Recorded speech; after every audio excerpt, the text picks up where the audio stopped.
예수님이 부활하신 다섯째 날 새벽 시간입니다.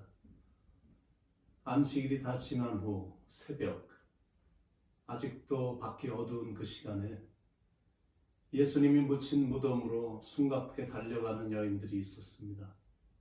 막달라 마리아와 또 다른 마리아입니다. 그들이 그 새벽에 예수님의 무덤으로 달려갔던 이유는 예수님을 사랑했기 때문입니다. 그때의 상황이나 분위기는 종교 지도자들이나 군인들에게 발각되면 어떤 해를 당할지 모르는 그런 상황이었습니다. 그러나 그런 상황에도 불구하고 그런 위험을 무릅쓰고 무덤을 향해 그들이 달려온 것은 예수님을 뜨겁게 사랑했기 때문입니다. 막달라 마리아는 7 귀신에 들려서 인생이 말이 아니었던 여인이었습니다. 그런데 예수님께서 그 더러운 귀신들을 다 쫓아내시고 살려주셔서 완전히 새로운 삶을 살게 해주신 겁니다. 그러니 예수님께 당연히 감사하고 그분을 위해서라면 자기의 목숨도 아끼지 않고 충성했습니다. 예수님에게 그 누구보다도 큰 사랑을 받았기에 그 사랑이 그들을 가만히 있지 않게 한 겁니다. 그러니 안식일이 끝나자마자 그 이른 새벽에 예수님의 시신의 발을 향품을 들고 예수님께 달려온 겁니다. 그런데 여인들이 무덤에 도착하자 이미 그 안에는 놀라운 일이 벌어져 있었습니다. 무덤 입구를 가로막고 있었던 커다란 돌이 불려져 있었고, 또 거기서 번개같고 옷이 눈처럼 흰 천사를 만나게 됐고, 또 천사로부터 예수님의 부활 소식을 듣게 된 겁니다. 그런데 그 정도가 아닙니다. 잠시 후 자기들 눈앞에서 부활하신 예수님을 제일 먼저 만나게 되는 영광을 누리게 된 겁니다.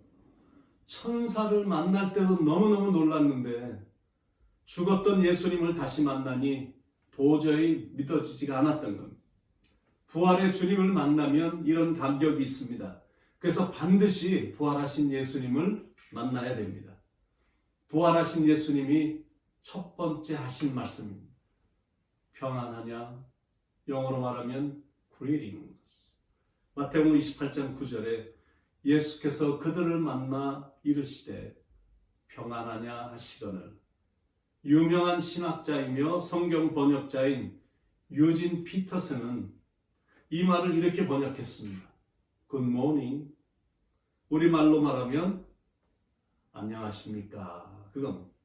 그건 예수님이 예전에 사역하실 때 늘 하시던 인사였고 똑같은 음성이었습니다. 똑같은 음성과 똑같은 인사법을 예수님이 사용하신 겁니다. 평안하지? 다들 잘 있는 거지? 좋은 아침이구나. 여러분, 이 세상에 정말 가장 행복한 사람이 누구일까요? 돈 많은 부자? 큰 집에 살고 있는 부족함이 없는 사람? 세계를 움직이는 권력을 가진 자? 아닙니다. 사람들이 행복하지 못하고 불행한 까닭은 형편이 좋지 않아서가 아닙니다. 가진 것이 없어서도 아닙니다. 내가 일할 수 있는 환경과 자리가 없어서도 아닙니다. 사람들이 행복함을 느끼지 못하는 그 이유는 자기 안에 뒤틀려진 마음 때문입니다. 마음이 비뚤어져 있기 때문에 말도 가시가 돋친 거친 말이 나오는 거고, 그런 마음 때문에 삶도 행복하지가 않은 겁니다. 더 정확하게 영적으로 말한다면 마음속에 부활하신 주님이 주시는 평강이 없기 때문에 행복하지가 않은 겁니다. 그러나 부활하신 예수님만 경험이 되면 그 평화, 진정한 평화, 그 안에 평강이 있습니다.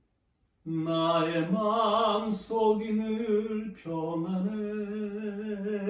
나의 마음속이 늘 평안해. 악한 죄 파도가 많으나 마음이 늘 평안해. 부활하신 예수님은 우리에게 바로 그 평강을 주시길 원하십니다. 그러므로 마음 안에 있는 평강을 빼앗아가는 세상의 욕심을 예수님 앞에 내려놓고 주님이 주시는 평강을 받아 행복함을 느끼며 살아야 됩니다. 부활하신 예수님이 두 번째 하신 말씀, 무서워하지 말라. Do not be afraid. 마태복음 28장 10절에 이에 예수께서 이르시되 무서워하지 말라. 여러분, 우리에게 필요한 것은, 특히 지금 가장 절실히 필요한 건 마음의 평안함이고, 그리고 두려움 없는 담대함입니다. 마음의 불안함이나 두려움은 사람을 위축시키거든요. 그러니까 두려움이 찾아오면 뭔가를 힘있게 감당하지 못하는 것. 왜냐하면 마음이 이미 위축되어 있기 때문입니다. 다시 사신 예수님이 하신 말씀입니다. 무서워하지 말라. 물론 그때의 상황은 두려워할 수밖에 없는 그런 상황입니다. 자기들이 믿고 따르고 의지하던 예수님이 그렇게 처절하게 극악한 죄인의 모습으로 처형을 당했으니 너무나 큰 충격이었고 두려워할 수밖에 없는 상황이었습니다. 며칠 전만 해도 갈릴리 사람들이 완전히 시골 사람들인데, 근데 예수 잘 만나서 이렇게 출세를 했구나라고 생각할 정도였습니다. 종려주일에 예수님이 예루살렘에 입성을 하실 때 수많은 군중들로부터 열화와 같은 환영을 받자 그들은 속으로 쾌재를 불렀을 것입니다. 그런데 잔잔하게 잘 항해하는 것 같던 그 큰 배가 순간적으로 파손이 되듯, 그 큰 빌딩이 순식간에 무너져 내리듯 상황이 완전히 반전이 된 겁니다. 뭐가 뭔지 전혀 알 수 없는 상황에 몰렸고 자기들의 유일한 희망이었던 예수님마저 십자가에서 유약한 모습으로 처형되었기 때문입니다. 그러니 당연히 무서울 수밖에 없었습니다. 미래도 불투명하고 잘못하면 잡혀서 죽을지도 모른다는 생각이 그들을 위축시켰고 두려움에 빠지게 했습니다. 그걸 아신 예수님이 그들에게 다가오셔서 Good morning, fear not, 두려워하지 마라, 이렇게 말씀해 주시며 위로해 주신 겁니다.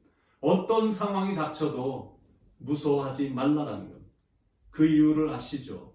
예수님이 부활하셨고 부활하신 예수님이 우리와 함께 하시기 때문에 그렇습니다.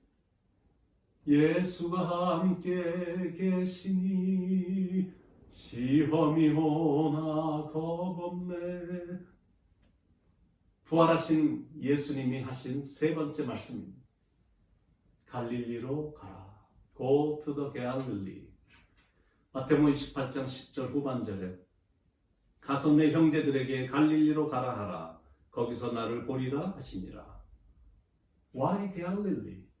왜 갈릴리로 가라 하셨을까?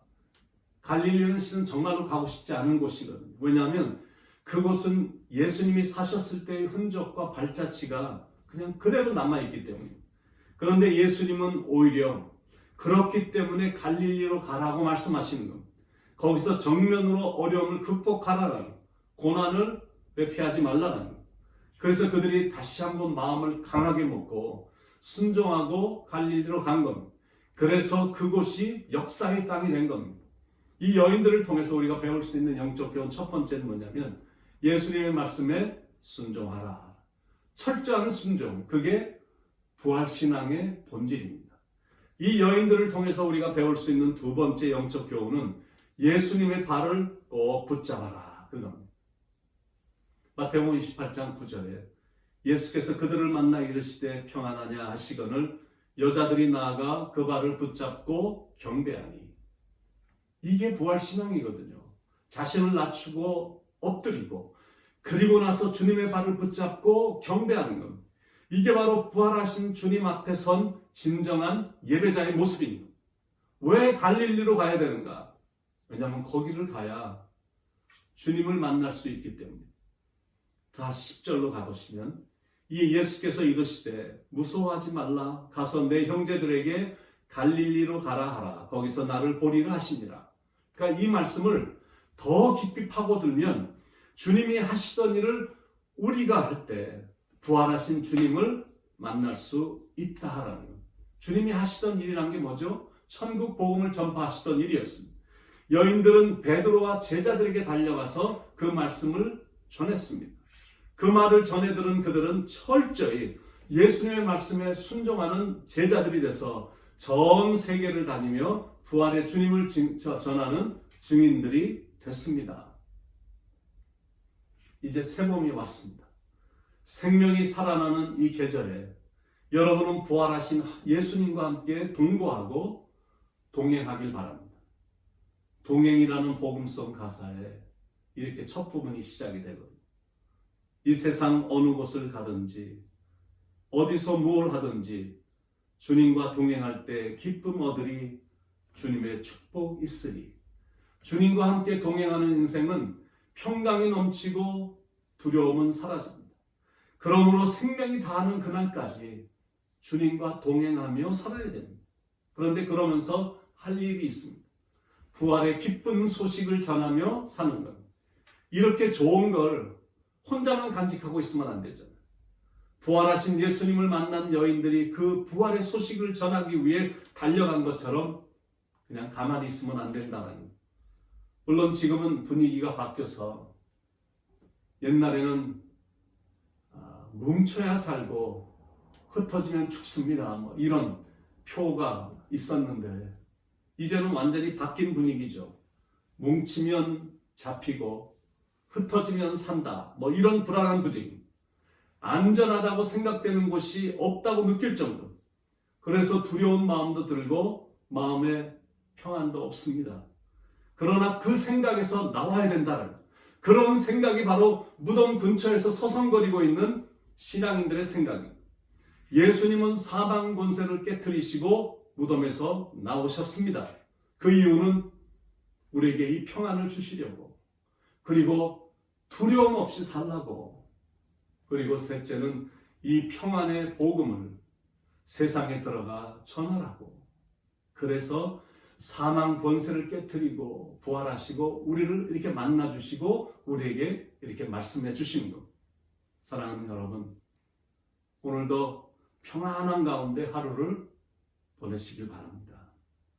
그리고 오늘도 이 평안의 소식을 전할 수 있길 바랍니다. 그래서 어지럽고 혼탁스러운 세상에서 평안을 만들어가는 참 아름다운 예수 그리스도의 증인, 피스메이커가 되기를 우리를 위해 다시 사신 예수 그리스도의 이름으로 간절히 축원을 드립니다. 기도하겠습니다. 하나님, 약 한 달 정도 이어지는 이런 긴 시간으로 인해 마음의 불안함도 찾아올 수 있고 마음의 평안도 잃은 상태일 수도 있고 또 장래를 생각할 때 두려운 마음이 들 수도 있지만 그러나 부활하신 예수님이 사람들 안에 쉽게 찾아오는 그런 위축된 그런 마음을 잘 아시고 평안의 메시지를 주셨고 무서워하지 말라라고 위로해 주셨고 그리고 이 평안의 복음을 만나는 사람들에게 전해주라고 사명을 주셨으니 마음의 평안을 되찾게 하시고 두려운 마음이 스며들어왔다면 예수 그리스도의 능력의 이름으로 무서움을 다 떨쳐버리고 두려운 마음을 다 없애버리고 담대함으로 이 평안의 복음, 사람의 영혼들을 살리는 이 복음을 전하며 살아가는 부활하신 예수님을 전하며 살아감으로 부활하신 예수님을 기쁘시게 해드리는 삶을 살아갈 수 있도록 인도해 주시옵소서. 오늘도 사랑하는 성도님들에게 두 손 들어 축복하시고 안수해 주시고 일일이 찾아주셔서 안전하게 거하게 하시고 주님 때문에 부활하신 예수님 때문에 오늘 하루도 기쁘고 즐겁고 행복한 하루가 되도록 축복해 주시옵소서. 우리를 변함없이 사랑하시는 예수님의 이름 받들어 감사하며 축복하며 간절히 기도드리옵나이다.